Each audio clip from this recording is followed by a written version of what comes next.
Amityville, the dark truth.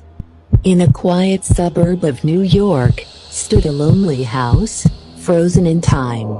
Its white exterior now stained by dust, and its 4 windows looked like unblinking eyes, watching, waiting.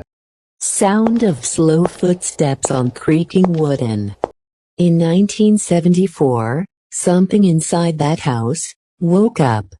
Something that wasn't human. Something that closed the doors of mercy forever. The father, Ronald Afio, murdered his entire family in cold blood. 5 children and a wife, all killed in their sleep, as if something muted their screams, or the house swallowed them, quietly. Sound of a grandfather clock striking. 3:15 a.m. Just a year later, the Lutz family moved in. They thought they were buying their dream home, at a bargain. They didn't know, the house didn't want owners.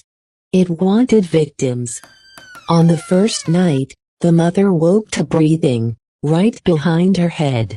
When she turned, her pillow was soaked, not with water, but something hot, like blood. On the second night, George, the father, felt like he was being watched through the mirrors. But they weren't reflecting his face, they were showing others, strangers. Their daughter began talking to someone. She called her friend Jody, but Jody wasn't a little girl.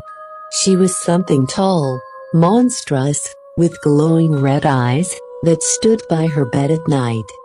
Every night, Jody appeared at the doorway, never moving, just watching, breathing. The house began to shift. Yes, the walls were pulsing, the floors began to tremble, and the doors opened and slammed, on their own.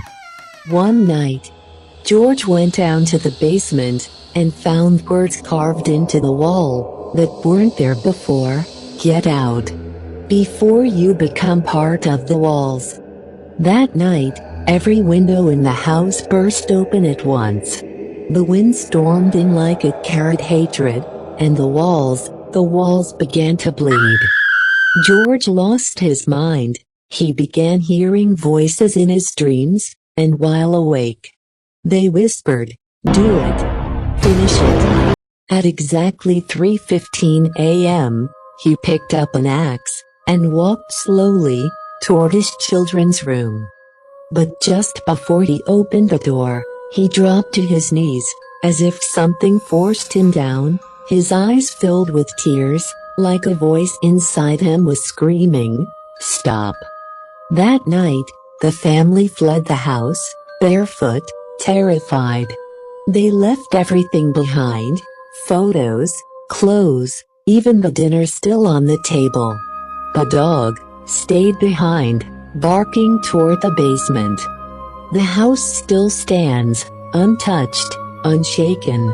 But every person who dares